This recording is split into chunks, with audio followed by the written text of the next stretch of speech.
Bueno, saludar a cada uno de los integrantes de esta comisión.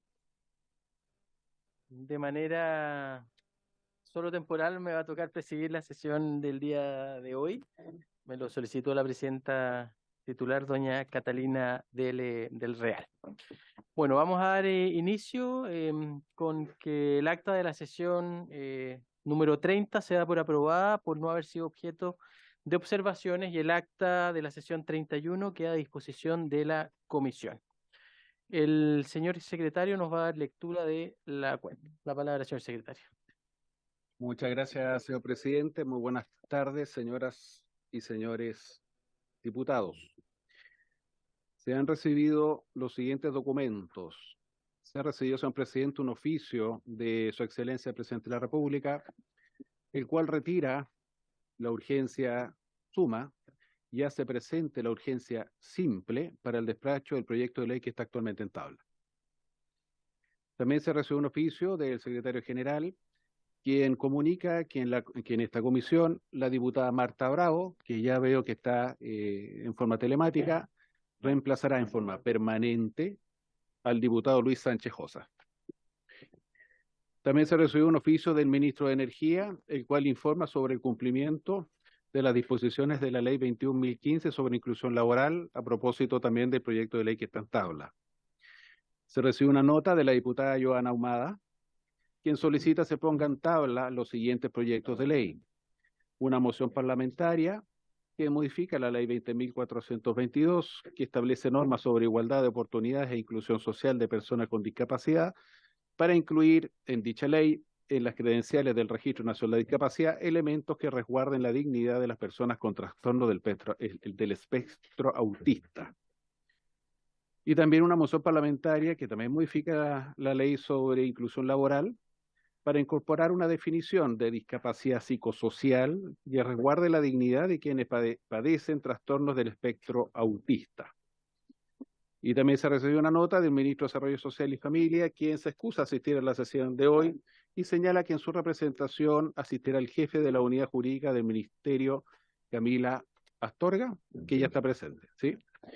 Y también finalmente, presidente, se recibió una nota de ANACPEN, mediante la cual solicitan a la comisión su asistencia o ayuda en la solución de algunos problemas que afectan a los pensionados adultos mayores relacionados con la implementación del programa del pago de la PGU, del pago de la eso mismo. Pensión garantizada universal. Perfecto. Esto a la cuenta. Gracias, señor secretario. ¿Alguna observación sobre la cuenta, señoras y señores diputados? Ok. ¿Algún punto vario?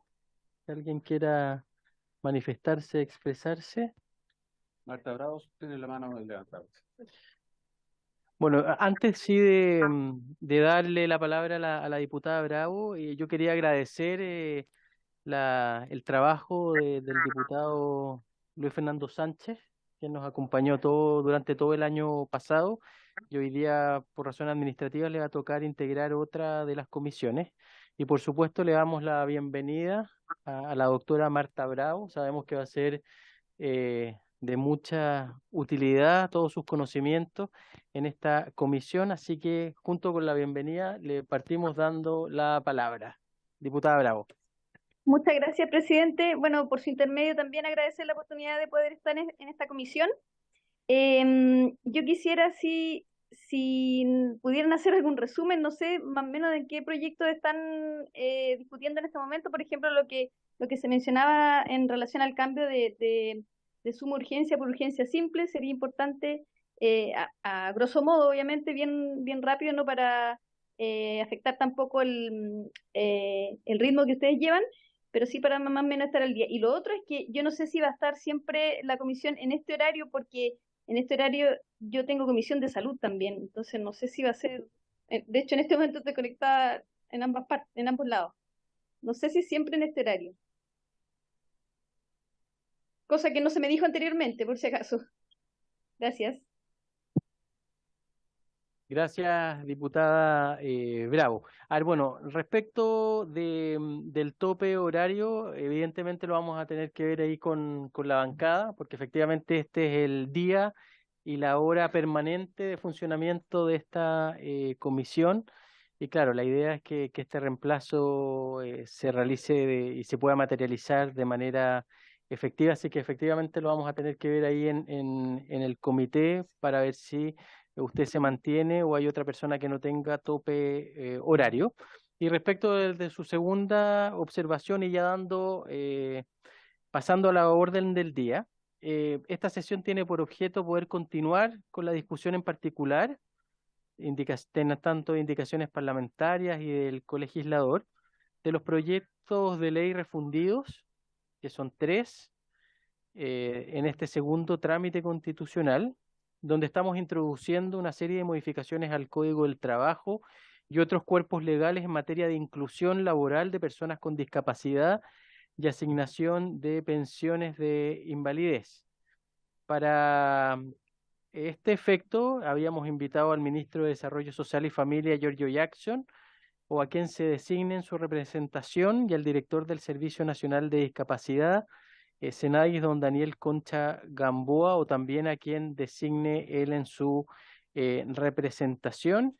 Y tengo entendido, bueno, se leyó que están excusados y sabemos que está en su representación, por lo menos del ministro, la jefa de la unidad jurídica, doña Camila Astorga. Por lo tanto, diputada Abramo, estamos viendo una serie de modificaciones al Código del Trabajo principalmente en materia de inclusión laboral de personas con discapacidad, y estamos haciendo las dos sesiones anteriores no fueron propiamente tal de sesión, sino que más bien de trabajo mancomunado entre el Ejecutivo y esta comisión, con la intención de poder ir avanzando en una serie de puntos que teníamos algún grado no de disconformidad, pero visiones distintas, y eso es lo que vamos a continuar el día de hoy, sin perjuicio de que creo que es muy importante que, independiente del trabajo que estemos realizando, el Ejecutivo pueda presentar las indicaciones pertinentes para poder, en definitiva, en las próximas sesiones ya comenzar a discutirlas y poder comenzar la votación. Así que seguimos en la tramitación, y le doy la palabra a la jefa de la unidad jurídica del Ministerio de Desarrollo Social y Familia, Camila Astorga.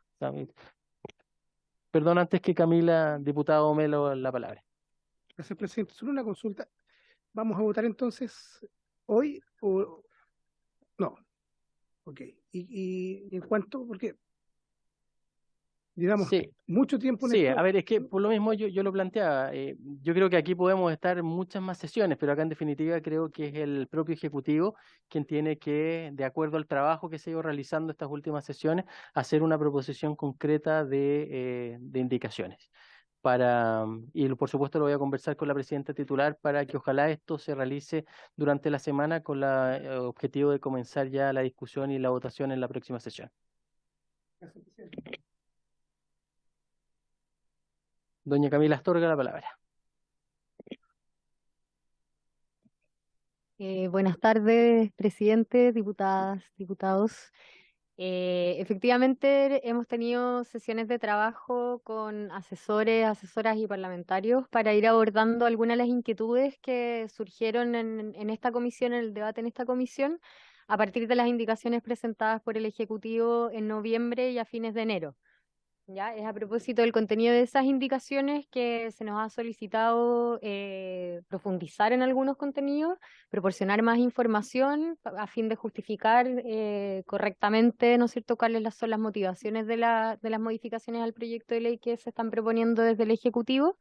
Y es en ese espíritu que hemos mantenido las reuniones y avanzando paso por paso en las inquietudes en que se han planteado acá por las y los parlamentarios. De hecho, acá en la presentación podemos ver que estas son algunas de las inquietudes que se habían planteado, ¿no es cierto? Nosotros agregamos hoy las normas transitorias porque no como inquietud, sino que como algo que debe ser abordado, pero ideal si se puede abordar al momento de votar.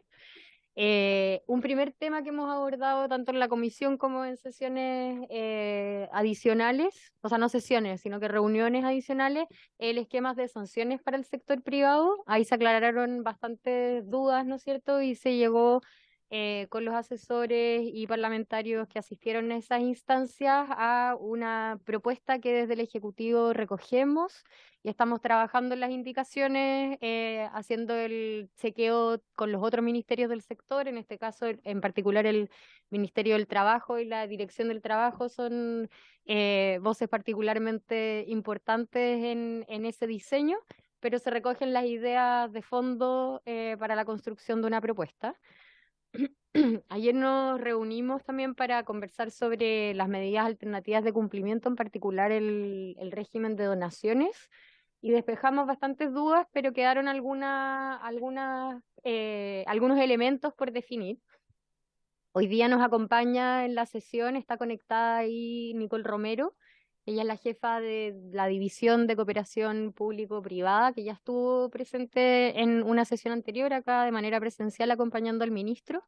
Y se pone hoy a disposición también para responder inquietudes o mayores dudas que pudieran surgir. Y también nos acompaña la asesora legislativa de la Subsecretaría de Evaluación Social, Sofía Lañón, que es la subsecretaría, ¿no es cierto?, que ve en particular el tema de las donaciones. Entonces, lo que proponemos nosotros hoy es abordar, o sea, presentarles algunas respuestas a inquietudes que surgieron ayer en la reunión, que esperamos puedan despejar inquietudes.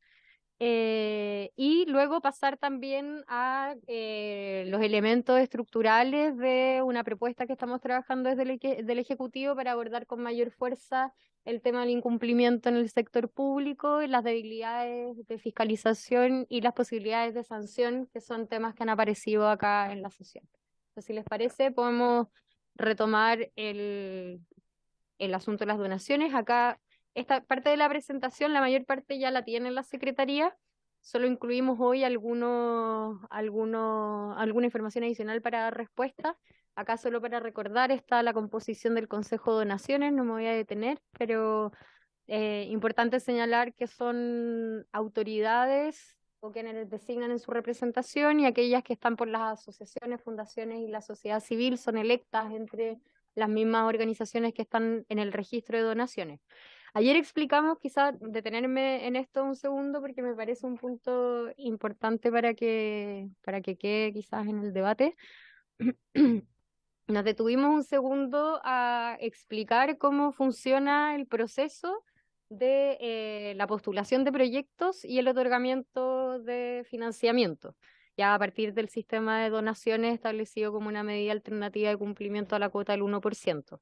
Acá, particularmente relevante es señalar que el Consejo de Donaciones lo que hace en primer lugar es recibir las postulaciones de las distintas fundaciones y organizaciones sin fines de lucro para pertenecer a un registro de donatarios, ¿ya? Ellos presentan sus antecedentes, se verifica que cumplan con los requisitos que establece la ley y el Consejo resuelve entonces integrarlos a ese registro de donatarios. Luego son solo las personas que están en ese registro de donatarios quienes pueden presentar proyectos o iniciativas que obtengan financiamiento a través de estas donaciones. ¿Ya? Esas fundaciones entonces lo que hacen es presentar un proyecto también al Consejo de Donaciones, y el Consejo lo único que hace es dar una especie de certificado de decir sí, este proyecto efectivamente cumple con la finalidad de asistir, ¿no es cierto?, o entregar algún tipo de prestación a personas con discapacidad en el marco de la inclusión laboral, y el Consejo establece esa circunstancia, ¿no es cierto? Y con eso queda autorizado el proyecto para recibir donaciones. Luego las fundaciones salen con sus proyectos al mercado, en el fondo, a buscar empresas que están obligadas a donar, y depende de la capacidad de gestión, ¿no es cierto?, y de levantar recursos que tengan las propias fundaciones, el cuánto reciben y quiénes reciben. En el fondo, esa decisión es una decisión entre particulares que está dada específicamente entre la empresa que está obligada a donar y la fundación que busca donaciones. En el fondo, esa es una interacción en la cual no participa ningún agente público, salvo por este como certificado de calidad social, ¿no es cierto? O de fundación o proyecto con fines sociales. Entonces eso es importante como para tenerlo presente, porque una de las aprensiones que se planteaban era la distribución de los fondos que donan las empresas, ¿no es cierto? Que había una concentración entre las fundaciones y los proyectos. Otra cosa que tratamos ayer, que también es novedoso en relación a la conversación que se ha dado en el seno de esta comisión. Ujú. La palabra, diputada. Se la doy, diputada Pérez. Perdón, presidente. Esto es, vamos a hacer la presentación completa y después podemos preguntar. No, yo prefiero ir saliendo de las dudas inmediatamente, así que Sí, haga su pregunta, ya, diputada Pérez. perfecto, sí. Lo que pasa es que tengo la sensación de que se nos explica algo que sabemos. ¿Me entiende? Creo que lo que mencionas lo tenemos claro, pero la inquietud en lo personal que tengo es que cómo se puede hacer de manera distinta, porque sabemos que esto viene funcionando de esta forma desde hace mucho tiempo, pero a mí en lo personal, y creo que también hay varias diputadas y diputados de esta sesión, de esta comisión, que también cuestionan, digamos, de la forma que se están realizando este trabajo con las fundaciones y que finalmente es un grupo determinado quienes finalmente terminan ejecutando estos programas. Entonces me gustaría esa respuesta. Si entendemos lo que usted nos menciona, pero ¿se puede dar una forma distinta, buscar una forma distinta para que muchas otras fundaciones tengan también la posibilidad de participar? Solo eso. Gracias, diputado Pérez. Sobre el punto, ¿alguien tiene alguna otra observación? Diputado Guzmán, la palabra. Presidente, yo creo que es muy importante destacar algo que es previo, que quizá Camila, ¿cierto? Camila no lo dijo antes, que estas fundaciones que trabajan en base a estas donaciones es un cumplimiento alternativo de la obligación principal, que es la obligación de contratar personas con discapacidad. Por tanto, nosotros lo que estamos buscando con esta ley o con esta actualización de la ley es desincentivar el cumplimiento alternativo. Entonces, eso yo creo que tiene que ser nuestra principal preocupación, si realmente estamos desincentivando a las empresas a optar por el cumplimiento alternativo. Y yo creo que ahí el Ejecutivo ha hecho indicaciones en ese tenor que es bueno que nosotros las consideremos. Y segundo, a mí no me genera tanto ruido que hayan pocas fundaciones enfocadas en esto. Que en la práctica, si nosotros abrimos esto mucho, vamos a tener muchas personas buscando que las empresas no cumplan con su obligación y que busquen el cumplimiento alternativo. No sé si me explico. Entonces, de hecho, la indicación del Ejecutivo y la indicación nuestra es justamente que estas donaciones no puedan ir a otro tipo de organizaciones. Aquí el Senado planteaba la posibilidad de que fuera incluso para organizaciones comunitarias o funcionales. Y la verdad que nosotros buscamos que se cumpla con la ley de inclusión. Por tanto, fundaciones que tengan por objeto avanzar en la inclusión de las personas con situación de discapacidad. Entonces, yo sé que ayer estuvimos mucho tiempo conversando de este tema y la verdad que no construimos un acuerdo porque la principal preocupación de algunos parlamentarios es que esto era un núcleo muy pequeño de fundaciones las que estaban optando este beneficio y las que estaban, en definitiva, no sabíamos si el impacto real se generaba. Pero yo creo que lo que podemos hacer, y creo que está considerada en una indicación más adelante, es el deber de informar que puedan tener estas fundaciones respecto de su labor, o que Senadis tenga una labor de fiscalización. Quizá eso podría dejar más tranquila a la comisión y a los parlamentarios para que estas fundaciones y los proyectos que ejecuten en base a estas donaciones realmente vayan en la línea de la inclusión y que nosotros tengamos la tranquilidad que es así. Por eso creo que quizás puede ir en la línea de una indicación del Ejecutivo por una correcta fiscalización de estas instituciones y que cumplan su objetivo, más que ver cómo ampliamos el universo de organizaciones que puedan en definitiva optar estos recursos. Eso, presidente. Gracias, diputado Guzmán. La palabra, diputada Pérez. Sí, muy cortito respecto a lo que menciona el diputado Guzmán. Comparto lo que él menciona, el cuestionamiento, por lo menos en lo personal, es que las cifras que entregaban hace unos días cuando tuvimos acá la comisión, el impacto es lo que es el cuestionamiento que yo tengo en lo personal para la cantidad de recursos que reciben y el impacto es el que a mí me es súper contradictorio, ¿me entiendes? y eso es por eso que yo pretendo de que ingresen nuevas fundaciones que lo puedan hacer de manera distinta y que de verdad tengan un impacto con la cantidad de recursos que reciben, porque siento que de verdad es muy menor a lo que yo esperaría en realidad, y ese es mi cuestionamiento personal. Gracias, diputada Pérez. Diputada Marzal, la palabra. Muy breve, presidente, muchas gracias. Mira, la verdad, como que yo he navegado con las decisiones y con lo que se ha acordado y estoy como en el camino amarillo, así como en el camino del mago de Oz. ¿Por qué? Porque entiendo muy bien lo que dice el diputado Guzmán, pero también entiendo y estoy con la disyuntiva de lo que dice la diputada Marlene. Entonces, como esto no va a terminarse todavía, mientras dure, es la inquietud que a mí me asalta y que lo conversé también con el equipo. Mientras dure, quizás podría expandirse la colaboración o el beneficio a otras instituciones, entidades, fundaciones, en fin, porque la idea es justamente lo que hablamos, desincentivar esto para que se cumpla la ley. Ese es el objetivo final, pero esto no va a pasar de un día para otro.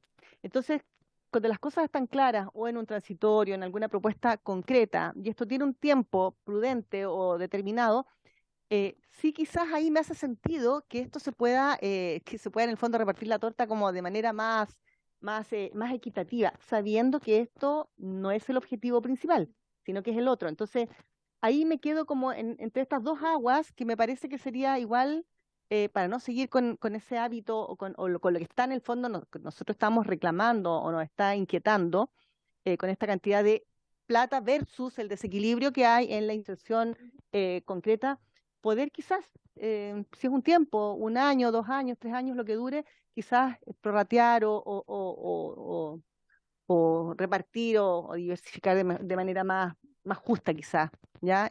Eso me pasa, presidente. Gracias. Muchas gracias, diputada Marzal. Le damos la palabra a Camila para que pueda abordar las distintas visiones sobre este punto. Gracias.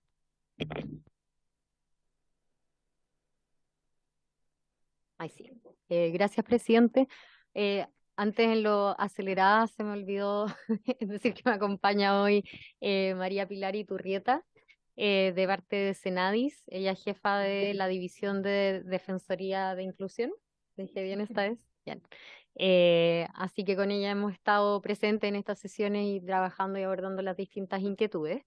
Sobre lo que se plantea, efectivamente es algo que ha salido en las reuniones, particularmente en la reunión de ayer, y ahí me gustaría como hacer primero una división de materias, por así decirlo. Uno es la distribución de las donaciones, que efectivamente, como muestra la tablita que está proyectada, ¿no es cierto?, que ya la habíamos visto en esta comisión, se concentra la mayor parte de recursos en 10 instituciones, o sea, 10 fundaciones que reciben las donaciones. Y respecto de eso, ayer salieron algunas propuestas o ideas como incipientes en la conversación que podríamos retomar. Y por otro lado está el tema del impacto efectivo y que los proyectos sean cumplidos, ¿no es cierto?, en la forma que fueron presentados, ¿no es cierto?, y algún tipo de estándar que uno le pudiera aplicar para que tenga alguna incidencia la destinación de estos cuantiosos recursos a las fundaciones. Respecto de la distribución de las donaciones, una idea que surgió ayer, ya hacia el término de la reunión, era la posibilidad de encontrar algún tipo de mecanismo que obligue a distribuir, ¿no es cierto?, las donaciones entre más de una fundación. ¿Ya? Eso ahí hay que recordar que la decisión de distribución equitativa o de prorrateo difícilmente podría estar en el Ejecutivo, ¿no es cierto?, o en las entidades públicas que intervienen, porque recordemos que estos son fondos privados que vienen de empresas que donan, ¿no es cierto?, a fundaciones que también son privadas. Entonces, en el fondo no es que el Estado acá esté administrando fondos públicos, sino que se trata de una relación entre particulares que la ley lo que hace es darle un marco intencionando ciertos resultados de política pública. Pero eso no quiere decir que no se le pueda imponer quizás algún estándar o alguna obligación de distribución a las empresas que donan, impidiendo de esa forma quizás la concentración en una sola fundación, ¿no? Y ahí quedamos un poco como en eso en la conversación de ayer, Nosotros como Ejecutivo creemos que eso avanza en la dirección correcta y persigue, o sea, podría cumplir con el objetivo que se ha planteado acá en la comisión. Obviamente es algo que tenemos que recoger de esta conversación y trabajarlo en indicaciones, pero para ser presentadas, o sea, con el compromiso de presentarlas prontamente para la decisión de la comisión. Pero ahí quizás escuchar un poco más la opinión de los parlamentarios y el impacto, si quieren puedo pasar al tiro el impacto para que despejemos eso. Sí. Sí, Usted me dice, sí, presidente. sí. Perdón, que pedía la palabra primero de la diputada Carla Morales. Diputada. Después Mercedes. Gracias, presidente. Saludarla nuevamente. Con respecto a lo que decía Camila. Camila, efectivamente ayer hablamos, presidente, con la posibilidad de poder abrirnos a que las universidades estatales también pudiesen optar a través de esta distribución de los recursos, entendiendo que hoy día hay muchas universidades, y yo lo colocaba ayer como ejemplo, como la Universidad de O'Higgins, que está focalizada a iniciativas y proyectos que van en materia de inclusión y que son además proyectos súper exitosos y que se han financiado con fondos de los gobiernos regionales a través de los FIC. ¿Y por qué no incorporar a instituciones que además tienen no tan solo instituciones, universidades estatales, sino que también centros de formación técnica u otros establecimientos educacionales? Y que a mí me parece que esa idea hay que seguir analizándola y también poder quizás elaborarla o plantearla desde el mismo ejecutivo, a lo mejor, y ver la posibilidad real de aquello. Yo creo que nuestras universidades y para quienes somos de regiones, que ha costado tanto que se instalen en nuestras regiones, a mí me parece que hay que darles la oportunidad. Y más sobre todo cuando han tenido experiencias exitosas en poco tiempo y que los recursos han llegado a mucha gente en materia de inclusión.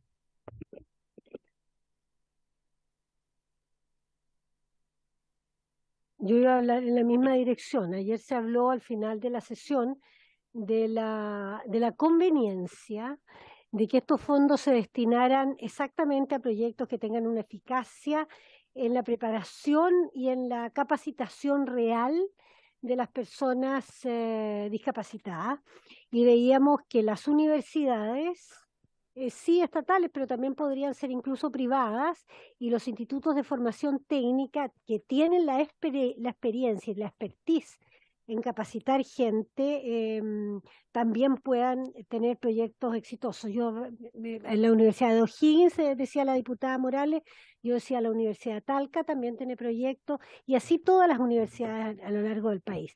Pero quiero agregar otra cosa que también se habló ayer a propósito de las fundaciones, porque estas fundaciones que son privadas y que administran dineros, digamos, de multas que pagan los privados, tienen una prohibición de que en sus directorios participen determinados parientes de los donantes. Pero esa participación de los determinados parientes va exclusivamente hasta el 3er grado de consanguinidad, sin que esté el 1º, 2º o 3er grado de afinidad, por ejemplo, lo que significa que no puede estar mi hermano, pero sí mi cuñado. Entonces no puede estar mi padre, pero sí mi madrastra.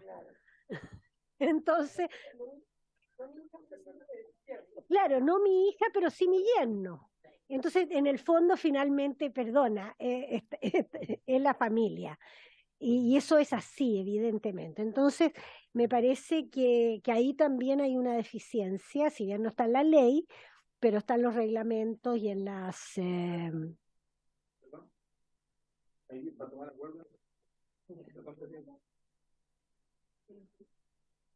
Sí, quizás ha resultado ya en la sesión de trabajo como hoy día, efectivamente, que dentro de la indicación se establezca una apertura de quienes pueden efectivamente recibir fondos, y esperamos que eso pueda ser consignado en la indicación del Ejecutivo. Va a seguir en el trabajo colaborativo y buena fe que hemos tenido durante todo este tiempo, sin perjuicio de la facultad que tenemos aquí. O lo presentamos nosotros dos juntos, Jorge, que siempre te digo Jaime. Okay. Sí. Los parlamentarios del Yo creo que casi sería por unanimidad. Ya, hagámosla. Camila, continúe.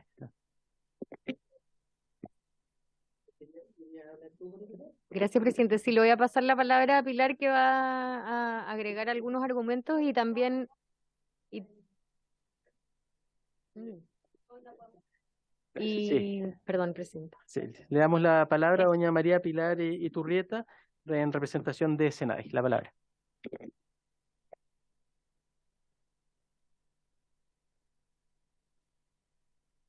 Ya, ahí sí.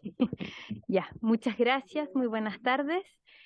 Por su intermedio, presidente, saludar a las diputadas, a los diputados hoy día presentes y en relación a la consulta que hacía la diputada sobre este cuestionamiento, ¿cierto?, de la cantidad de dinero que han significado las donaciones en estos años de vigencia de la ley y el escaso impacto que tendrían, ¿cierto?, en la efectiva contratación y permanencia de personas con discapacidad en puestos de trabajo.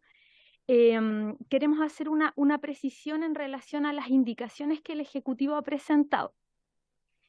Al día de hoy, la legislación vigente en temas de donaciones establece de manera expresa que las donaciones deben dirigirse a proyectos o programas de asociaciones, corporaciones o fundaciones cuyo objeto social incluya capacitación, rehabilitación, promoción y fomento para la creación de empleo. Y eso se ha traducido en la práctica en que principalmente se realizan capacitaciones para que las personas con discapacidad puedan, ¿cierto?, acceder a trabajos. Tomando esta escasa como efectividad de la norma en el ingreso al mercado laboral, las indicaciones del Ejecutivo establecen y amplían ese objeto social, ¿ya? Para incorporar, además de lo que ya contempla la norma, para incorporar la inclusión laboral y la intermediación laboral. ¿Y con qué objeto? Con el objeto de que entendamos, ¿cierto?, que es tanto la intermediación como la inclusión laboral, de acuerdo a los parámetros que ha fijado la propia Organización Internacional del Trabajo, implica diversas etapas que sí tienen relación con el ingreso efectivo a un empleo y con la permanencia de las personas en ese empleo.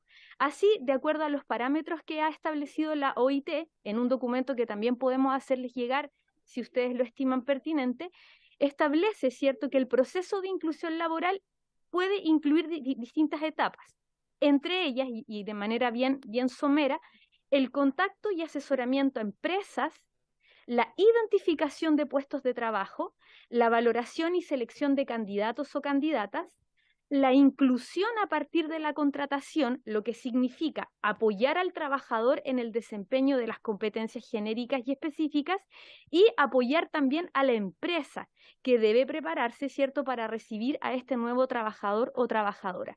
Y además, la inclusión laboral, ese solo concepto, también implica un seguimiento y evaluación, es decir, cuando la persona ya se ha incorporado al puesto de trabajo, hay un seguimiento in situ para, de alguna manera, ir evaluando el desempeño, pero también el cumplimiento desde el entorno laboral de las medidas de accesibilidad y los apoyos que requieren las personas para desempeñarse, ¿cierto?, en los puestos de trabajo a los cuales acceden.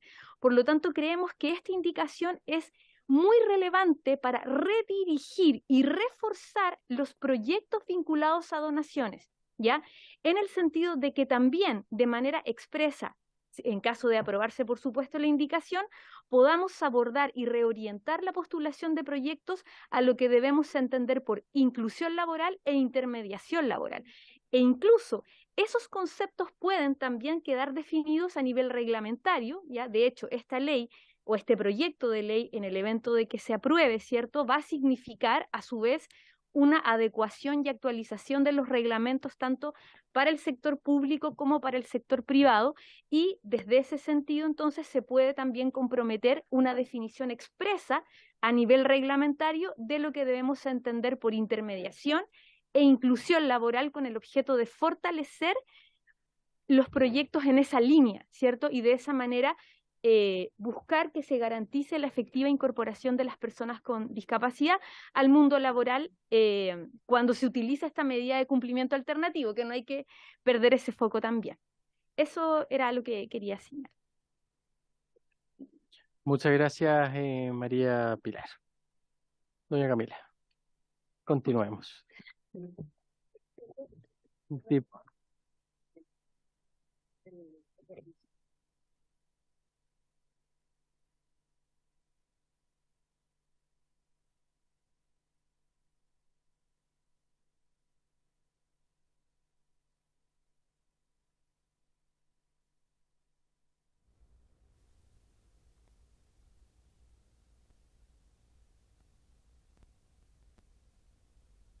Diputado Guzmán, la palabra.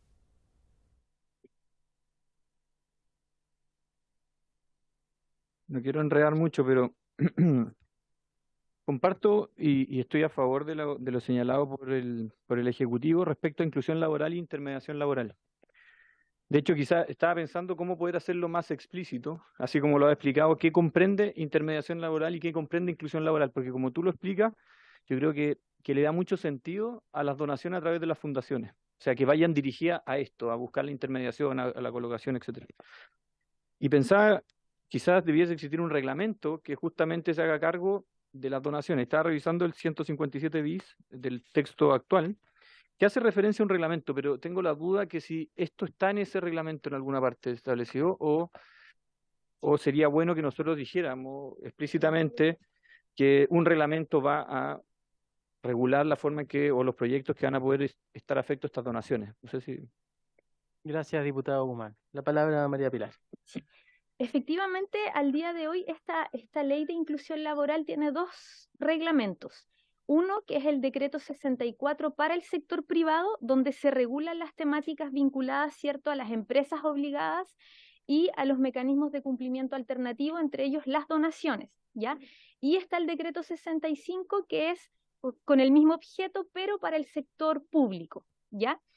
De aprobarse esta norma con los ajustes que se están promoviendo por el Ejecutivo, ¿cierto? Y desde ahí, bueno, y también por el Senado, por cierto, desde ahí el reglamento que aplica para el sector privado debiera tener, ¿cierto?, una definición de qué vamos a entender por inclusión laboral y por intermediación laboral, haciendo y adoptando estos parámetros que ya están fijados por la Organización Internacional del Trabajo, pero a nivel reglamentario.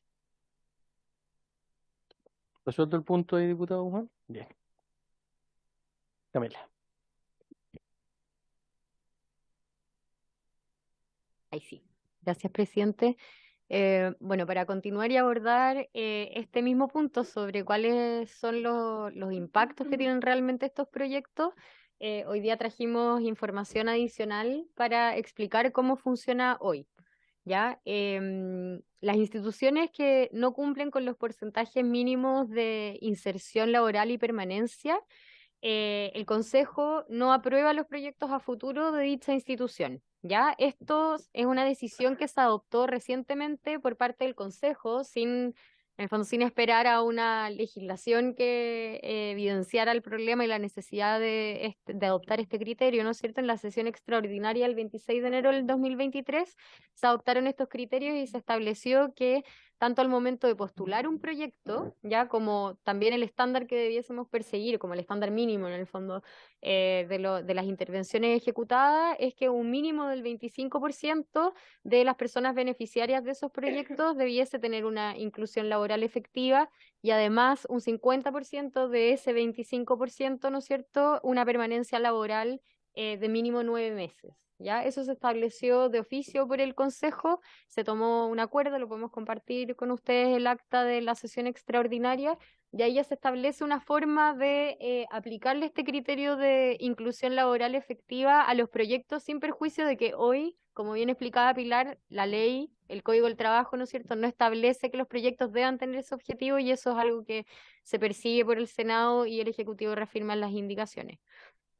Y acá algo importante también que se preguntaba ayer, que qué pasa con los proyectos que no cumplen luego con las condiciones que presentaron al momento de postularse para la aprobación, ¿no es cierto?, del Consejo y poder salir a buscar estas donaciones.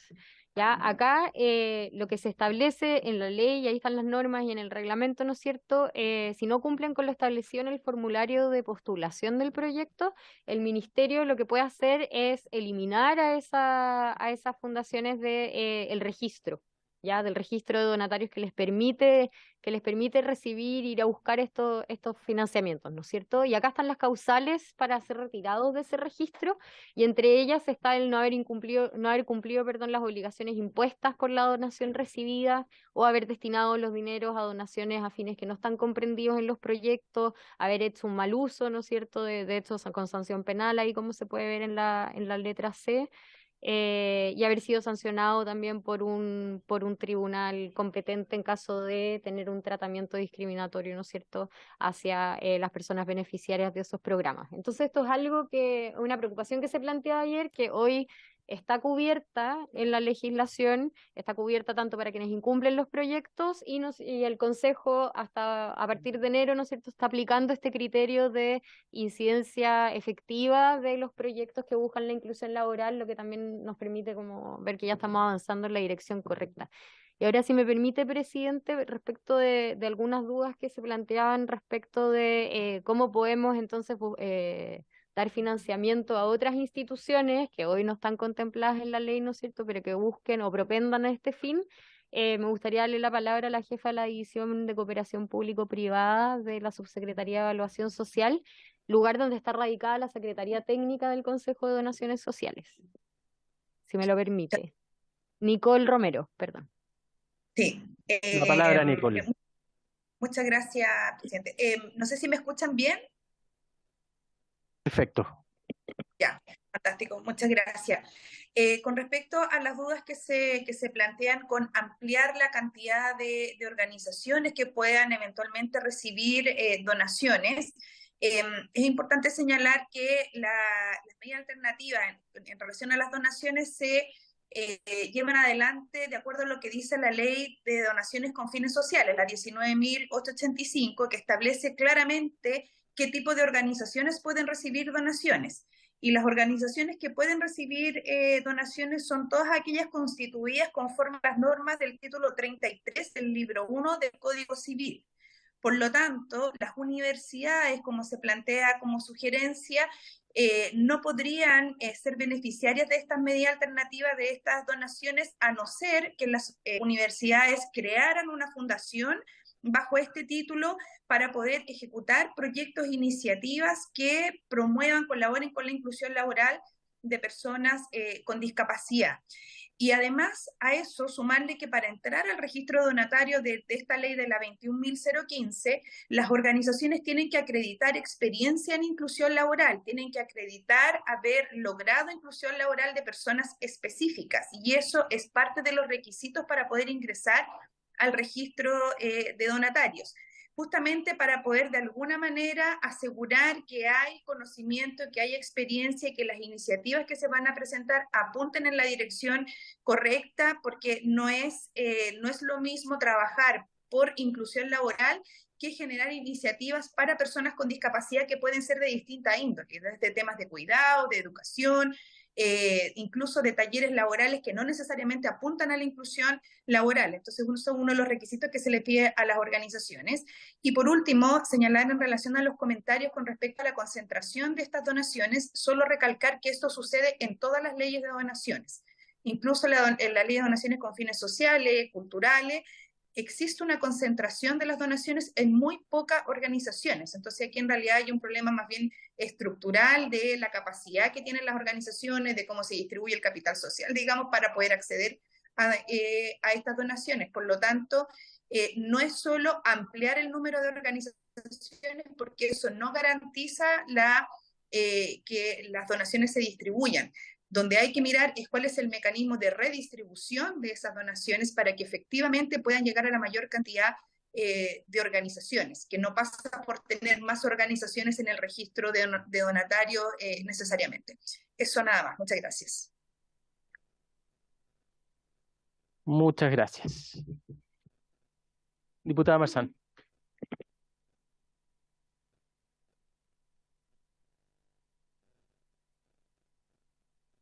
Gracias, presidente. Preguntarle a Nicole, dos cositas. Las universidades, claro, no pueden, porque tendrían que crear una fundación. Ahora, la pregunta es, ¿un municipio podría crear una fundación y con esa figura optar a esto? ¿O desde las corporaciones podrían optar a esto? Sí, las ¿Alguien más tiene alguna duda acá en la mesa? Diputado Guzmán, sobre el punto. Solamente sí, es sobre lo que señaló la asesora previamente respecto al acuerdo que tomó el Consejo. ¿Cómo podíamos nosotros dejar ese acuerdo más firme a futuro? Que fue un acuerdo que lo tomaron en enero, pero dejarlo de forma permanente, si tiene alguna recomendación al respecto. La palabra, doña Nicole. Muchas gracias. Con respecto a la consulta, efectivamente las corporaciones también se constituyen bajo este título 33. De hecho, las municipalidades lo que hacen es que crean las corporaciones municipales, que también pueden optar, por lo menos están en el registro de donatarios de la ley de donaciones con fines sociales. Ahora, ellos para entrar a este registro de donatarios de esta ley en particular de inclusión laboral, tendrían que, además de que ya cumplen con el requisito normativo, tendrían que acreditar experiencia en inclusión laboral de personas con discapacidad para poder ingresar a este registro. Entonces, en teoría, digamos, podrían hacerlo también las corporaciones municipales, no el municipio, sino que los municipios que tienen corporación municipal. Muchas gracias, Nicole, por la aclaración. Diputada Marzán. En relación a lo mismo, experiencia, no tiempo. Exacto, experiencia, no antigüedad, ¿no es cierto? Solo experiencia. ¿Nicole? Sí, ¿Esa gracias. pregunta? Sí, tienen que acreditar tener 1 año de experiencia de actividad ininterrumpida. ¿Ya? Y además, en el caso de las organizaciones que postulan al registro donatario de esta ley, además tienen que acreditar experiencia en inclusión laboral. Muchas gracias. Doña Camila.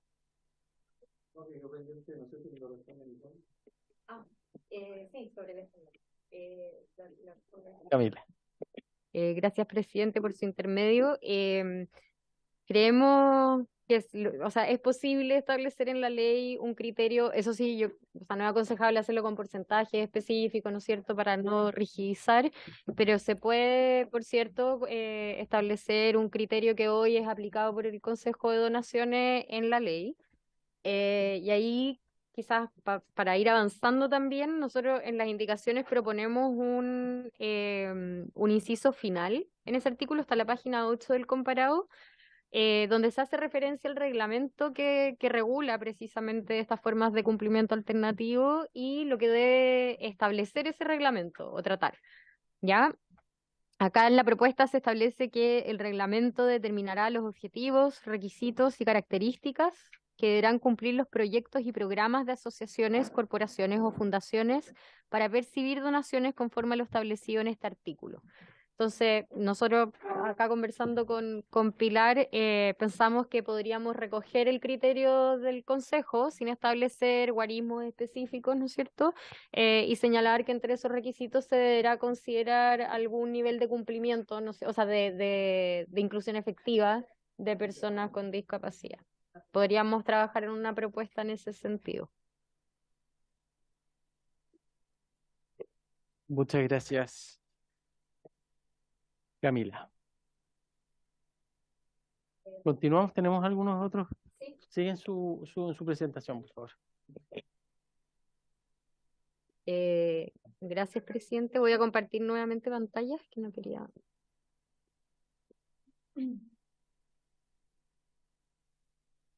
Bueno, y esa es la información que traemos hoy respecto de las donaciones como mecanismo alternativo.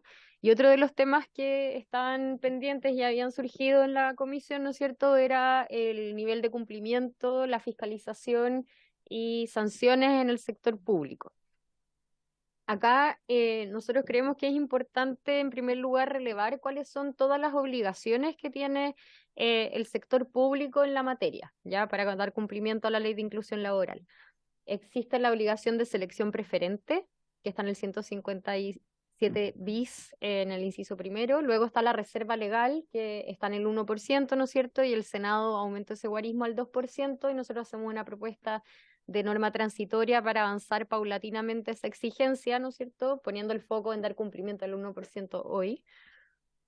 También está la obligación de informar el cumplimiento de la ley, que eso está en las indicaciones del Ejecutivo, porque hoy la obligación que tienen los servicios públicos de informar a Senadis y al Servicio Civil están radicadas en el incumplimiento y las razones fundadas para ese incumplimiento, pero no hay una obligación más general de informar en todo caso, lo cual genera una suerte de opacidad en relación a las estadísticas de cumplimiento en el sector público. Por lo tanto, creemos que la primera obligación que tenemos que establecer, ¿no es cierto?, para poder remediar eso y avanzar hacia el efectivo cumplimiento es tener la información, los datos efectivos de cada servicio. Entonces, eso es algo que se propone en las indicaciones del Ejecutivo que ya están presentadas, y eso se suma a la obligación de entregar este informe con razones fundadas en caso que no se pueda dar cumplimiento.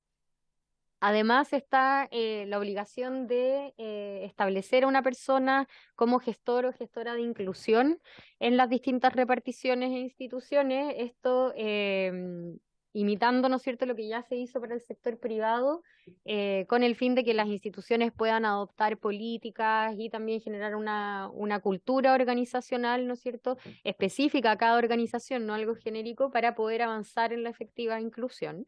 Y eso también es algo que se propone, ¿no es cierto?, con las indicaciones. Y luego está la obligación de transparencia activa, de publicar en páginas web institucionales el informe que establece hoy el reglamento para el sector público, ¿ya? Eso hoy día esa obligación de transparencia activa está establecida a nivel reglamentario.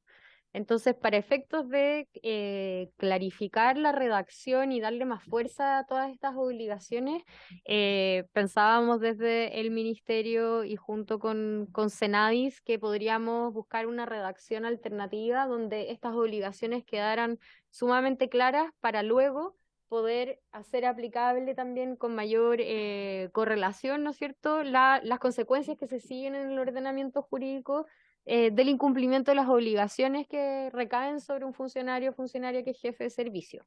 ¿Ya? Y acá queríamos rescatar algunos conceptos para poder tener súper claro cuál es ese régimen de responsabilidad y las sanciones a las que se exponen, ¿no es cierto? En primer lugar, bueno, todas estas obligaciones que vimos recién recaen expresamente por indicación de la ley en su texto actual, y así lo mantienen las indicaciones, sobre la jefatura de servicio. Ya eso va a depender de la naturaleza del servicio, puede ser un director o una directora, o también puede ser el caso de subsecretarios y subsecretarias en el caso de los ministerios, por ejemplo. ¿Ya? Y acá, en base a principios generales que están establecidos tanto en la Constitución, ¿no es cierto?, como en la Ley Orgánica Constitucional de Bases Generales de la Administración del Estado, los jefes de servicio están obligados a cumplir con sus funciones con respecto al ordenamiento jurídico. Ya esa es una primera cosa. Entonces, en caso que estas normas, estas obligaciones no se respetaran en una institución, ya tenemos una primera infracción, al menos general, que da lugar a responsabilidad. Eso me lleva al principio de responsabilidad, que la responsabilidad por regla general, ¿no es cierto?, administrativa, la debe ser valer el superior jerárquico, y en este caso se planteaba la duda como, bueno, ¿y qué pasa entonces con las reglas generales cuando la obligación recae sobre el superior jerárquico? Y en este caso es importante señalar que la responsabilidad la hace efectiva el presidente de la República en el caso de los funcionarios, ¿no es cierto?, de los servicios que se vinculan que no tienen una autonomía respecto del Ejecutivo, y están sujetos a la potestad disciplinaria y a la responsabilidad administrativa en base al estatuto administrativo, igual que todos los otros funcionarios. ¿Ya? ¿Y cómo se lleva esto a la práctica? La responsabilidad administrativa corresponde, acá están las normas de la Ley Orgánica General, Constitucional, perdón, de la Contraloría General de la República. A la Contraloría, ¿no es cierto?, por mandato constitucional y legal le corresponde hacer un control de legalidad de las actuaciones y actos formales de la administración del Estado. Eso en términos generales. Por eso uno puede acudir a la Contraloría, ¿no es cierto?, y denunciar alguna situación y el Contralor, ¿no es cierto?, se va a pronunciar. ¿Qué pasa entonces cuando se configura alguna infracción a obligaciones funcionarias? el contralor o los funcionarios que él faculte, ¿no es cierto?, pueden ordenar la instrucción de sumarios administrativos, ¿ya? Y la suspensión de los jefes de oficina o servicios y demás funcionarios cuando lo estime necesario. Eso está en el artículo 133 de la Ley Orgánica de la Contraloría. Y además establece el artículo 131 que las inspecciones e investigaciones se realizarán por el delegado designado por la Contraloría, que para estos efectos quedan bajo la autoridad de este delegado, incluso el jefe de servicio y todo el personal que está siendo objeto de esta investigación sumaria para el establecimiento de responsabilidades. ¿Ya? Entonces, ese queríamos como traer a la vista la forma en que operan las normas generales para hacer esa propuesta de buscar una redacción que deje súper clara cuáles son las obligaciones que se derivan de esta ley y las consecuencias que se pueden generar, ¿no es cierto?, para los jefes de servicio que la incumplan. Además, acá también tenemos que tener a la vista que la ley de transparencia ya establece sanciones, ¿no es cierto?, para quienes incumplan obligaciones de transparencia activa. ¿Ya? De hecho, esta norma, ¿no es cierto? O sea, les comentábamos que el reglamento ya establece una obligación de transparencia activa respecto al cumplimiento de la ley, de estos informes que se envían al Servicio Civil y a Senadis, y hay una alternativa que evaluamos para hacer ajuste quizás en las indicaciones, es traer esa obligación que ya existe a nivel reglamentario y dejarlo establecido como una obligación a nivel legal de manera desglosada. Y ahí nuevamente aplican las normas generales a través de una investigación sumaria, un sumario administrativo, el Consejo para la Transparencia, ahí está el artículo citado de la Ley de Transparencia, puede sancionar al jefe o jefa de servicio con multa de entre 20 y hasta 50% de las remuneraciones. ¿Ya? Esa multa existe hoy en la ley y es algo que podríamos dejar de manera expresa. Eso respecto del sector público. De nuevo, nosotros expresando como que que este es el marco y son las posibilidades que nos da el ordenamiento jurídico, y esto entendemos nosotros, lo recogen las indicaciones presentadas por el Ejecutivo. Estamos, por supuesto, abiertos a corregir, o sea, a recoger, perdón, las sugerencias que se hagan acá en la comisión y dejarlo de manera más explícita si es que fuese necesario. Eso, presidente. ¿Algún comentario sobre el punto de infracciones? Diputado Guzmán. Y posteriormente la diputada Marzán. Presidente, bueno, este tema nosotros ya lo hemos conversado antes en la comisión. Es uno de los puntos en los cuales nosotros hemos quizás sido más duro respecto de que estamos muy dispuestos a avanzar en esta ley. Creemos que es una ley que le hace bien a Chile, pero que estamos sumamente preocupados del nivel de cumplimiento del sector público. Por tanto, si la ley no viene acompañada de una exigibilidad mayor al sector público, nosotros vamos a tener dificultades al momento de legislar. Ya eso lo planteo de forma previa, porque efectivamente el principio de legalidad, el principio de responsabilidad, etcétera, son principios que ya están comprendidos. Y a mí me gustaría saber, lo dejo abierto, cuántos procedimientos disciplinarios o cuántas auditorías se han hecho en esta materia en Chile que sancione o que busque responsabilidades de aquellos servicios públicos que no están dando cumplimiento a su obligación de tener un 1% de personas con situación de discapacidad. Y me atrevo a tener una respuesta previa. Ninguno. A pesar de que tenemos el informe de Contraloría que llegó por acá y que tiene que ver con otro tipo de denuncia que lo presentó el Ejecutivo, yo creo que aquí tenemos un problema, primero, que no hay legitimación activa, porque ¿quién se siente afectado por el incumplimiento de la norma si no es parte de un servicio público? O sea, yo puedo ir a denunciar a un servicio público porque no está cumpliendo, pero el servicio público me va a decir, es que no tengo cupos para contratarlo. Entonces, si no realmente avanzamos en establecer una norma que genere en el tiempo la obligatoriedad de incorporar personas en situación de discapacidad en los servicios públicos, esto va a ser nuevamente letra muerta. Hoy día aprobamos un tremendo proyecto de ley de 40 horas, pero ya nos están diciendo del sector público, bueno, ¿y nosotros?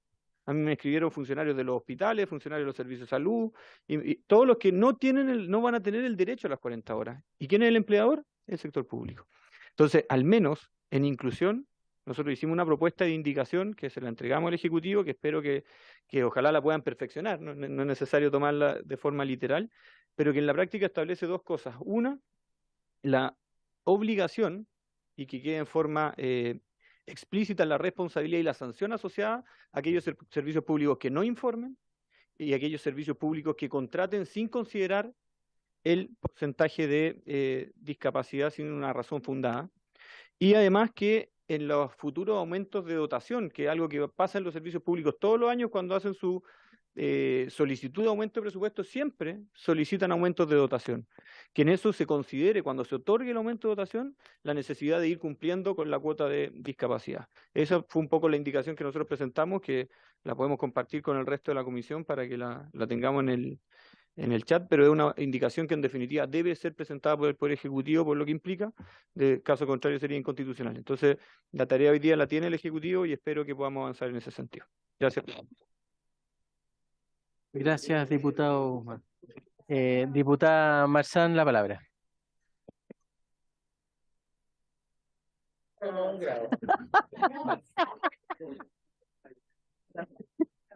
Pero poquito, porfa, poquito. Es que de verdad me... Ya, muy cortito. Sí. Diputada Marzán, le pido una interrupción que es precisamente sobre una complementación sobre el punto. No, solo para complementar lo que plantea el diputado Guzmán, presidente, en relación a las 40 horas, existe un compromiso de parte del Ejecutivo de avanzar hacia el cumplimiento con el sector público de las 40 horas. ¿Ya? Eso fue planteado hoy día por la ministra del Trabajo, Janet Jara, en el punto de prensa, y por lo tanto no es que vaya a quedar en el aire, sino que hay en el fondo un compromiso de parte del Ejecutivo sobre esta materia poder avanzar.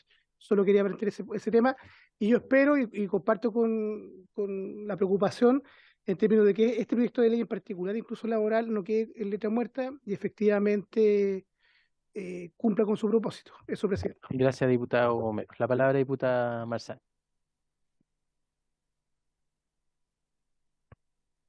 Gracias, presidente. Es como para ponerle un poquitito más de pelo a la sopa esto. La pregunta.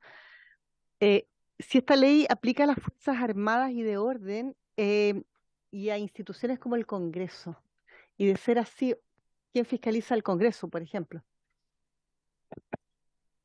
Diputada. La palabra, doña Camila María Pilar. ¿Quién contesta la pregunta?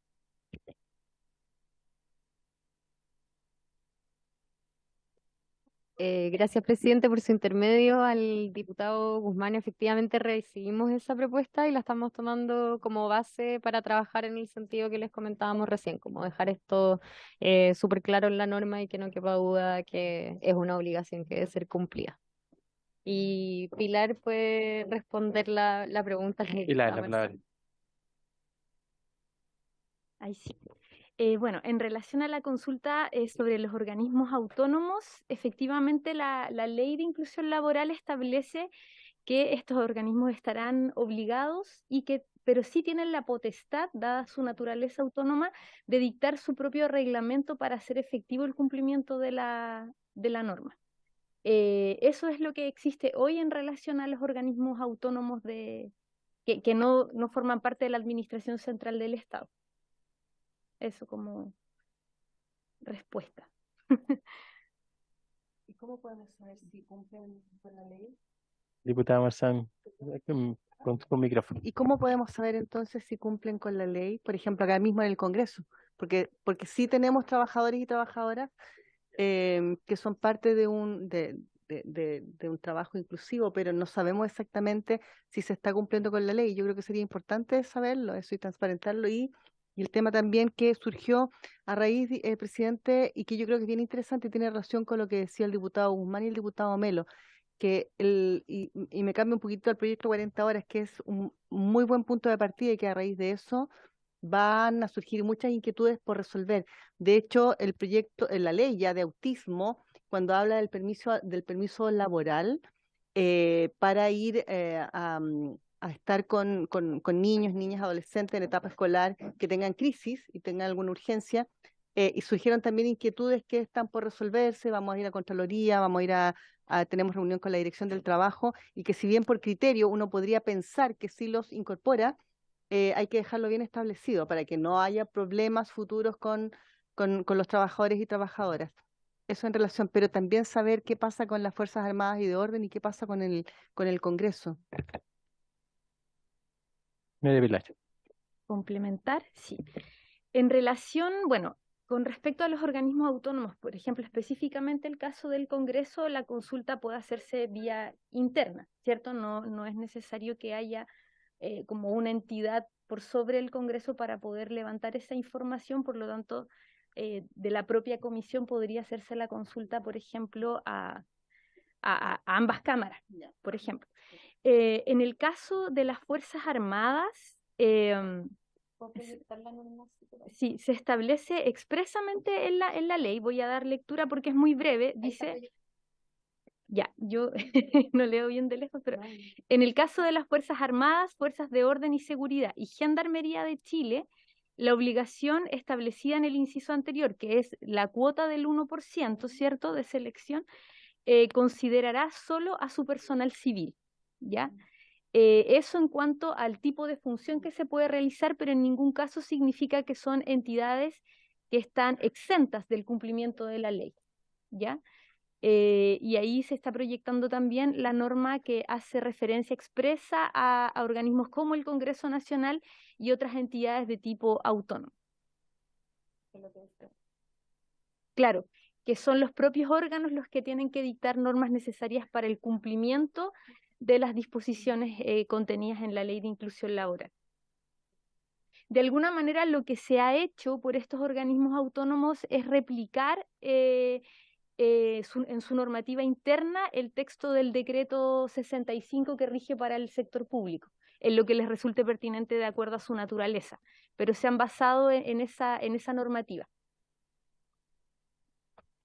Muchas gracias, María Pilar. Sobre el punto, ¿alguna otra duda o consulta? Diputada Morales. Sí, antes solamente con respecto, la otra vez le planteamos al ministro con respecto a los incentivos institucionales como los PMG, que tienen que ver con cumplimientos específicos que van en mejora de la gestión. Entonces, yo no sé cómo de alguna manera poder asociarlo o poder vincularlo o oficiarlo para que efectivamente exista un cumplimiento también y desde allí que quede a lo mejor un criterio marcado de estos planes que hacen los servicios todos los años. Lo planteamos la otra vez, pero no sé si se podría incorporar, si no, y ver la finalidad en el fondo, porque es un incentivo económico, pero también tiene que ver con la gestión de los servicios, también tiene que ver el cómo vamos mejorando los servicios. Y los funcionarios cumplen este plan anual, trimestral, que es evaluado y que es presentado a los diferentes ministerios. Y creo que desde allí a lo mejor pudiésemos también darle una vuelta, no sé desde qué marco, lo digo, solamente lo estoy planteando como una idea, pero creo que es interesante, porque si hay algo que les duele en el fondo, tiene que ver con el incentivo económico a cada funcionario público. Gracias, diputada Morales. Camila, continuemos. Gracias, diputado, por su intermedio.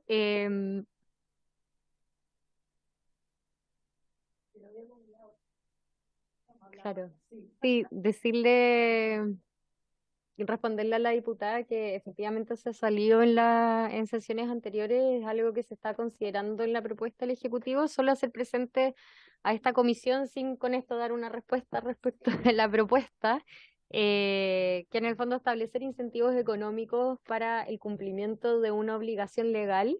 En el caso del sector público sería premiarlos por una obligación legal mientras en el sector privado, ¿no es cierto?, estamos sancionando a quienes no cumplen con la obligación legal. Entonces sería, o sea, a nosotros nos parece que ahí puede haber una inconsistencia de la que hay que hacerse cargo, pero eso sin perjuicio de encontrar los mecanismos y presentarlo en la propuesta para establecer claramente estas obligaciones y propender a su cumplimiento efectivo.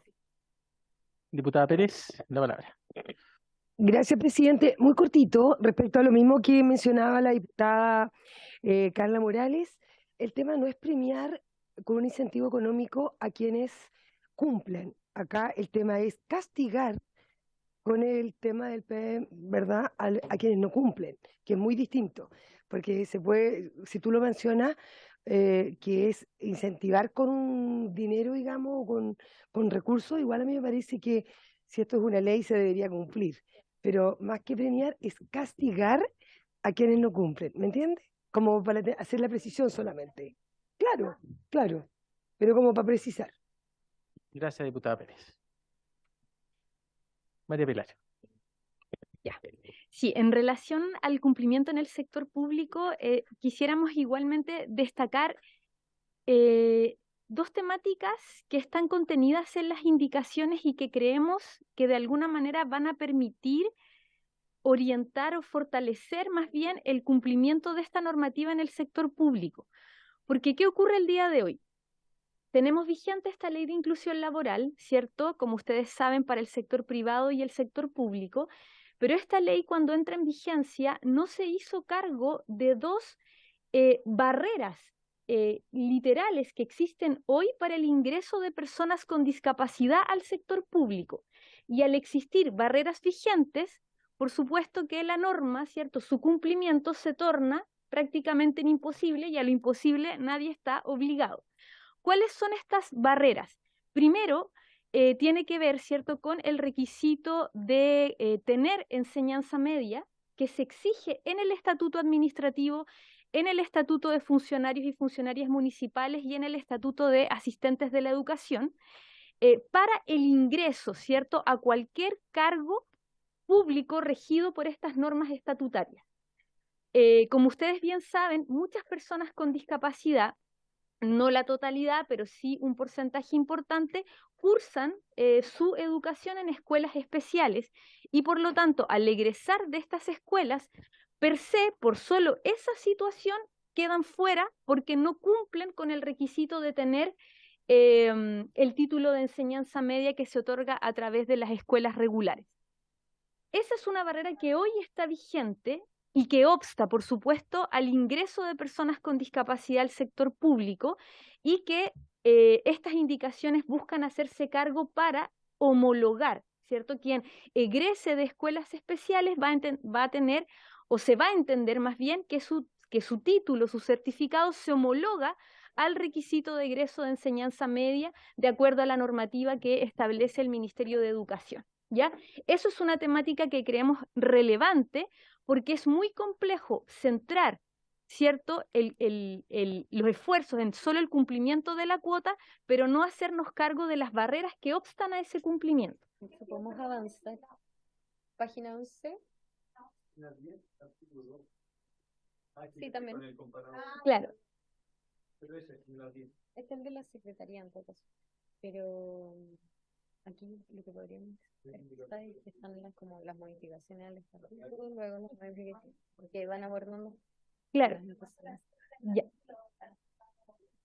Claro, la primera norma que ustedes van a ver dice relación con requisitos de ingreso que se establece para la administración central del Estado y que están reguladas en el estatuto administrativo, ¿ya? Y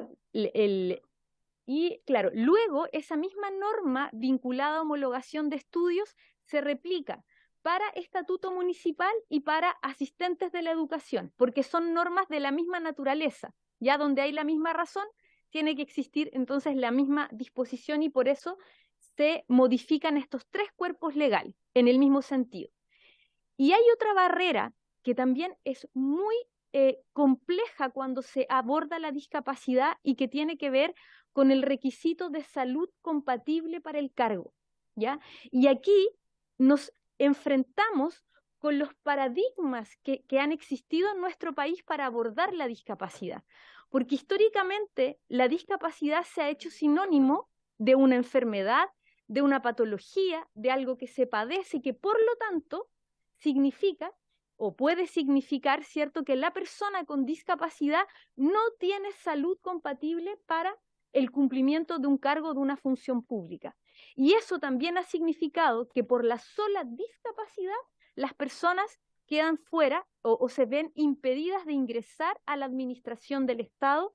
Y lo mismo ocurre, la misma norma existe para la administración central, para el estatuto municipal y para el estatuto de asistentes de la educación. Entonces, ¿qué se busca con estas indicaciones? Hacerse cargo también de esa barrera de ingreso y decir de manera expresa que en ningún caso la discapacidad que pueda presentar una persona se va a entender como incumplimiento del requisito de salud compatible, que es algo que hoy sí existe y pasa. Entonces, creemos de alguna forma que esta ley, si bien tiene, ¿cierto? 4 años ya de entrada en vigencia. Hay informes de evaluación que efectivamente arrojan datos bastante magros, si queremos decirlo, en cuanto a su cumplimiento. A través de estas indicaciones nos hacemos cargo de muchas de las causas que podrían estar detrás de esos malos números y que tienen que ver con barreras para la inclusión de personas con discapacidad.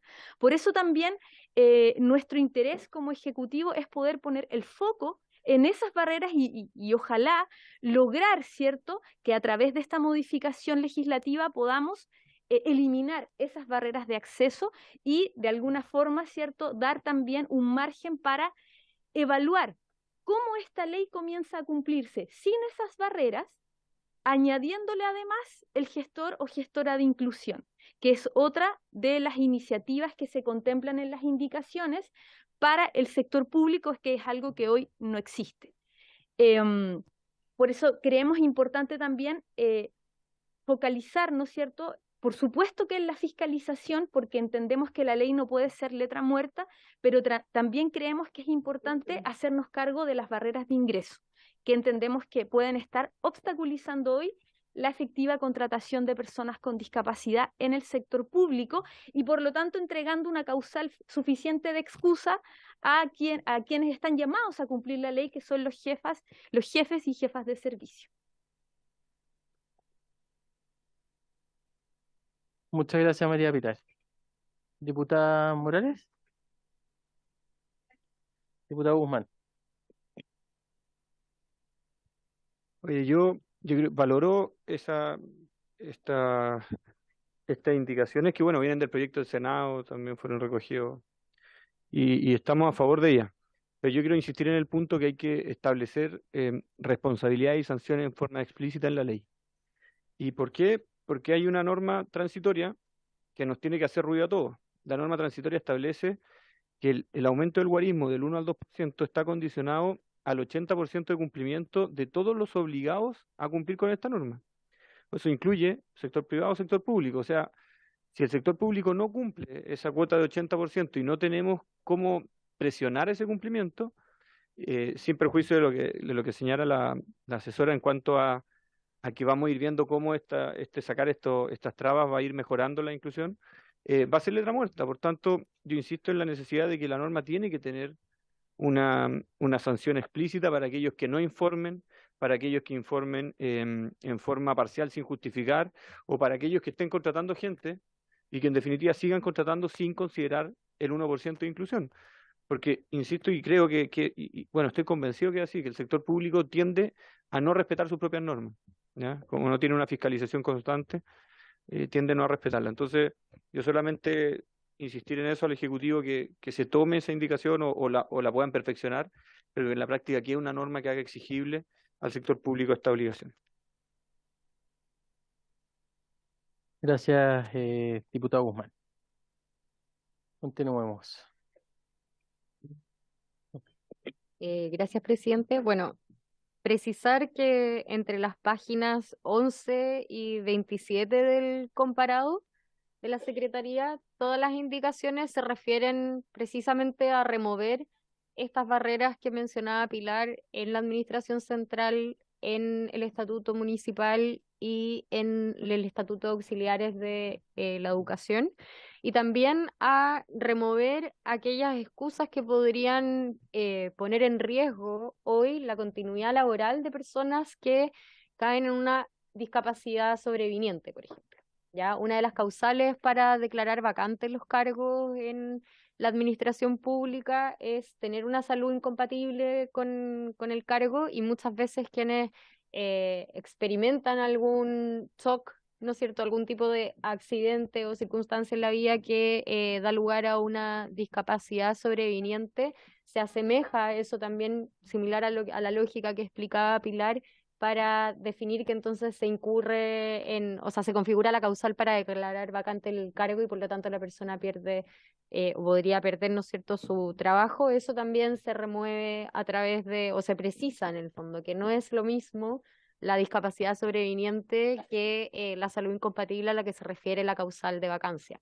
¿Ya? Las indicaciones entre esas páginas, entonces, ustedes las pueden revisar con detalle. Nosotros, por supuesto, disponibles para aclarar cualquier duda específica que pudiera surgir a través de sus asesores o directamente con los parlamentarios, pero para no detenernos en el fondo en todas las páginas que están entre medio.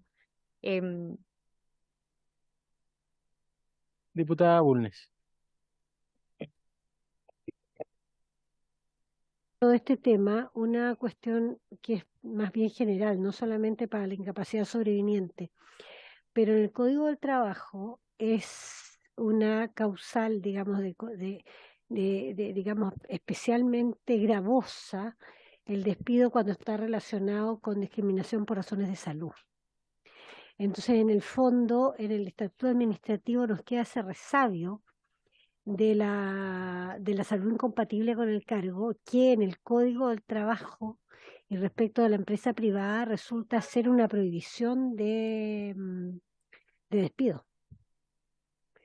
Entonces, yo creo que en ese sentido podría perfectamente hacerse un hincapié aún mayor al problema de la incapacidad sobreviniente, digamos, sobre todo en esta ley de inclusión, porque hay un tema complejo, digamos, de ley en el sector privado y en el sector público, en desmedro del sector público. Lo que le pedimos al sector privado no se lo pedimos e incluso lo excusamos en el sector público. Gracias, diputada Bulnes. María Pilar o...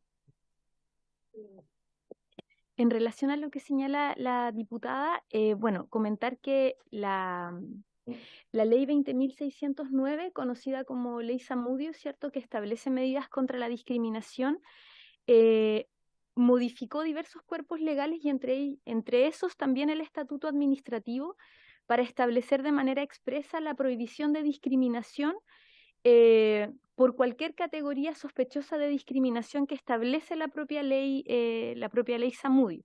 Entre esas está la discapacidad y también la enfermedad, ya en el entendido que debemos concebirla siempre como dos conceptos distintos. Ya eso ya está incorporado en el estatuto administrativo a la fecha, y por lo tanto se prohíbe cualquier acto de discriminación basado en alguna de estas categorías sospechosas de discriminación, entre las cuales se encuentra la discapacidad. Ok. Ahora, ¿nos queda algo más en su exposición, Camila? Quedan las transitorias que las podemos abordar, o sea, la presentación de PowerPoint era solo tenemos la explicación de las transitorias en caso que Sí, quisieran quizás podríamos revisarlas abordar al tiro. eso, sí, porque yo creo que ya hemos tenido varias sesiones de trabajo y yo creo que ya es conveniente poder Claro. tener el documento ya respecto de las indicaciones de parte del Ejecutivo, sin perjuicio de que aquí pudiera surgir alguna de ellas. Así que le doy la palabra finalmente para que pueda ir complementar y cerrar con el tema de las disposiciones transitorias. Ya, las disposiciones.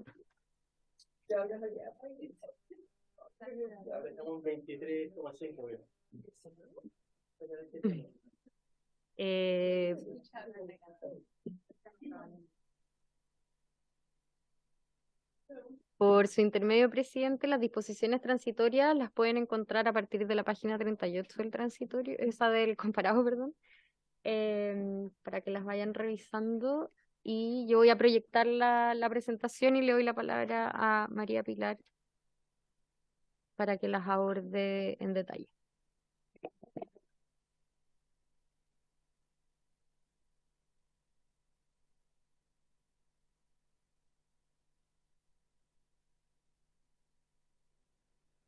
Ya, Pilar, la palabra. Bueno, de acuerdo al texto actual de indicaciones, ¿cierto?, que ha presentado el Poder Ejecutivo, el artículo primero de la normativa transitoria establece que la regla general es la vigencia inmediata de la ley. Es decir, una vez que se publica, entra en vigencia la mayor parte de su articulado, como por ejemplo normativas que se refieren al sector privado, el nuevo contenido del Reglamento de Orden, Higiene y Seguridad, ya porque hay una norma, ¿cierto?, aprobada por el Senado, que modifica el Código del Trabajo en este sentido para que dentro del contenido de este reglamento se incorporen las medidas de accesibilidad y apoyos que deben recibir los trabajadores y trabajadoras con discapacidad. Eso entraría en vigencia de manera inmediata. También entraría en vigencia de manera inmediata normas vinculadas a cumplimiento alternativo y su delimitación. Ya estas últimas sesiones hemos estado hablando también del contenido de las indicaciones que busca de alguna forma, ¿cierto?, fomentar el cumplimiento de la cuota de contratación y delimitar la utilización de los mecanismos de cumplimiento alternativo, precisando, por ejemplo, en el caso de la subcontratación, dónde tienen que prestar efectivamente servicios las personas contratadas, etcétera. Eso también tendría entrada en vigencia inmediata. Lo mismo, ¿cierto?, la norma que mandata que para las empresas que en sus procesos de selección y reclutamiento tienen que contemplar también los ajustes de accesibilidad que se requieran para que estos procesos de selección, por supuesto, o a los mismos, ¿cierto?, puedan acceder las personas con discapacidad. Y lo mismo, el nuevo régimen de multas que se propone, ¿cierto?, en el nuevo artículo 157 sexis también sería un artículo de entrada en vigencia inmediata con esta ley. Por su parte, en el sector público, me faltó solamente en el sector público también entrarían en vigencia inmediata lo que estábamos hablando recientemente, la homologación de estudios, la eliminación de barreras para el acceso, vamos a ponerlo así más en general. Ya eso también entraría en vigencia de manera inmediata.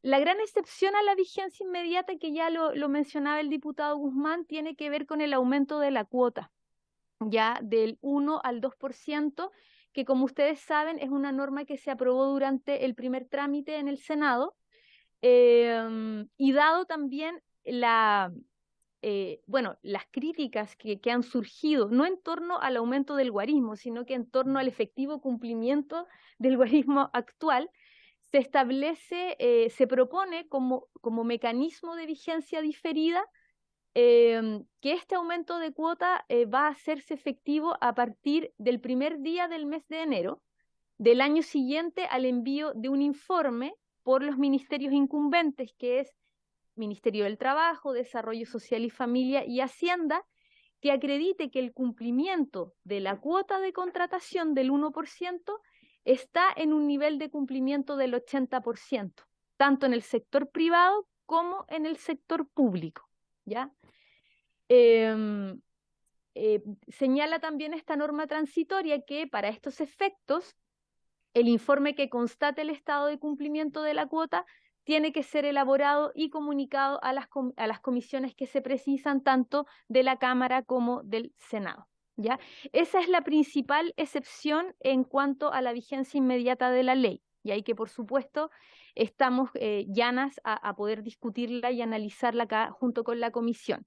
Y hay otra temática importante que no está relevada ahí en la presentación, pero que tiene que ver con el plazo para dictar la normativa reglamentaria, ¿ya? En el Senado este plazo se fijó en 180 días y desde el Ejecutivo estamos solicitando, o proponiendo más bien, un aumento a 12 meses. ¿Y por qué? Porque en general, no en general, de acuerdo a lo que mandata la Convención sobre los Derechos de las Personas con Discapacidad y que lo ha recogido la Contraloría en sus dictámenes, cualquier norma de carácter reglamentario que se dicte para ejecución de leyes, como sería en este caso, tiene que contar con un proceso participativo que permita levantar la opinión, ¿cierto?, y el parecer de las personas con discapacidad. Y por lo tanto, la elaboración de la normativa reglamentaria cuando aborda temáticas de discapacidad no es solo entre cuatro paredes, sino que tiene que haber un proceso participativo que por supuesto implica tiempo y también recursos que debe asignar el Estado, principalmente por las medidas de accesibilidad. Eso es el principal contenido de la normativa transitoria, de los ajustes. Hay norma de imputación de gasto, por supuesto, y también está la norma transitoria que establece que todos los procesos sancionatorios que lleve la Dirección del Trabajo con anterioridad a la entrada en vigencia de la ley van a sancionarse de acuerdo, ¿cierto?, a la normativa vigente al momento en que se inicia el proceso sancionatorio, es decir, las multas por aplicación de los principios generales van a tener efecto, las multas que se proponen en este proyecto, efecto para futuro y no efecto retroactivo, ¿ya? Eso en términos generales con las normas transitorias. Muchas gracias, María Pilar. Sobre el punto, diputada Bulnes. Ocupa exactamente lo primero que usted dijo a propósito del plazo de vigencia.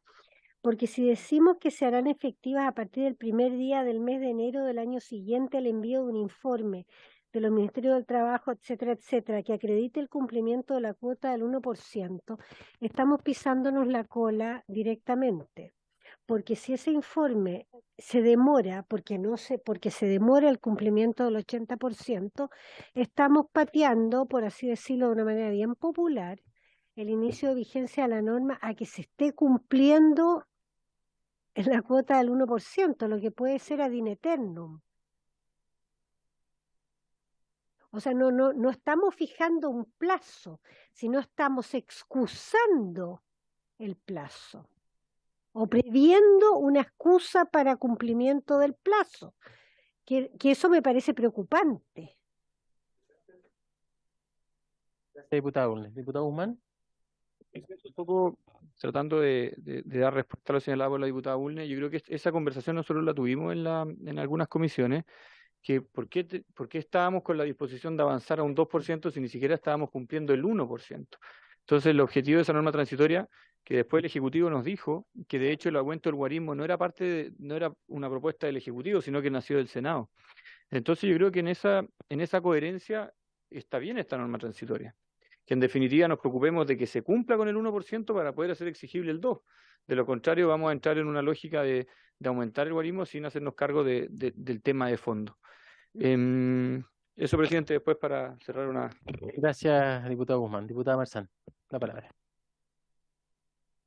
Sí, gracias, presidente. Sí, solo hacer un punto que me parece muy positivo, y es que, claro, el tema de las consultas a las organizaciones como protagonistas es fundamental. De hecho, yo creo que tenemos que ya avanzar a ese cambio cultural de que no podemos estar recopilando información sino que los verdaderos involucrados, las verdaderas involucradas sean agentes activos en el día a día y en todo lo que tenga que ver con las políticas públicas, con los reglamentos, con las normas que se establezcan, porque finalmente son quienes viven el tema. ¿Y por qué recuerdo esto? Porque en tiempo de plena pandemia, que se hizo una mesa una mesa COVID, obviamente la pregunta que surgió en algún momento desde acá, si estaban dentro de eso, de esa inquietud, reflejadas las necesidades de las personas adultas mayores, y por supuesto dije, sí, se está hablando del tema. Yo dije, pero espérate, el tema es, hay adultos y adultas mayores incorporados en esta mesa que estén hablando por ellos, y no había. Entonces a mí me parece que es fundamental que quienes tomen las decisiones y pongan la voz fuerte en esto, sea quienes van a vivir la ley.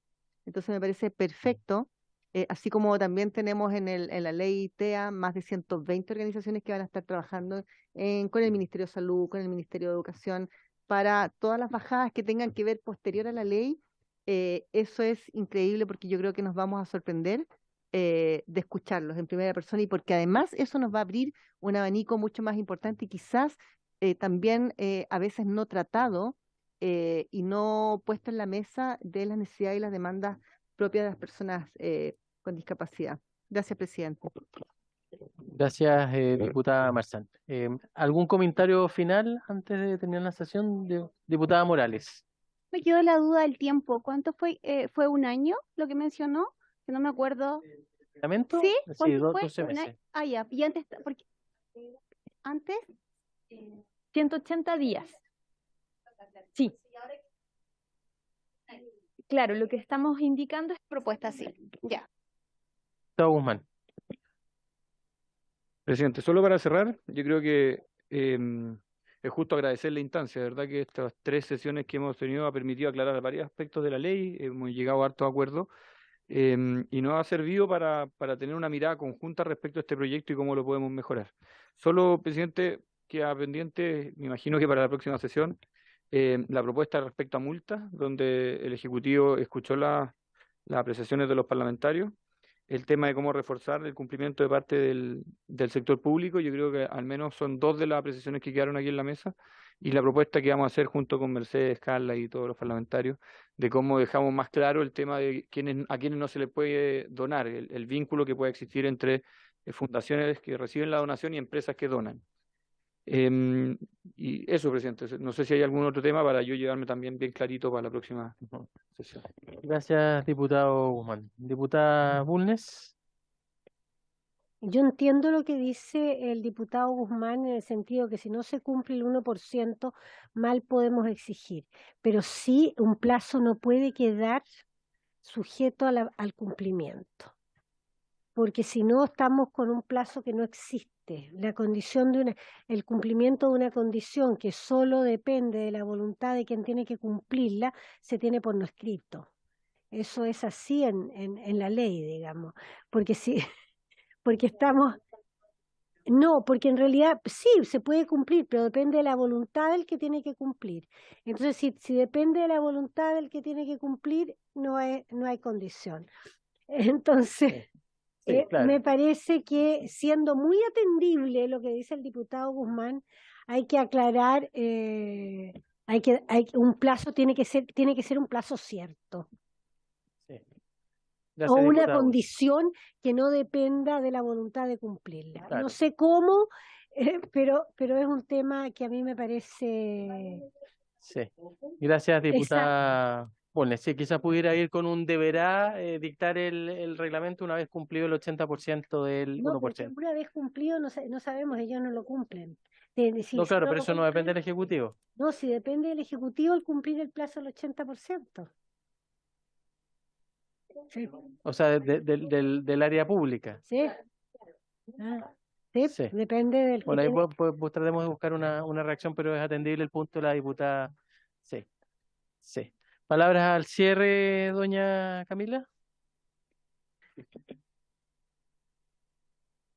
Diputado, por su intermedio, agradecer la disposición que ha mostrado la comisión para meterse en el detalle de las indicaciones que vistas así de manera aislada pueden ser un poco áridas. Y nada, quedamos nosotros con la tarea de presentar indicaciones reforzadas para que se sumen a las ya presentadas en noviembre y en enero para poder votar el proyecto y que avance en su tramitación. Así que eso. Perfecto, muchas gracias. Bueno, será la presidenta titular de la comisión ahí quien coordinará con ustedes la fecha de las indicaciones, y habiéndose cumplido el objetivo de esta sesión, se levanta. Muchas gracias a cada uno de ustedes.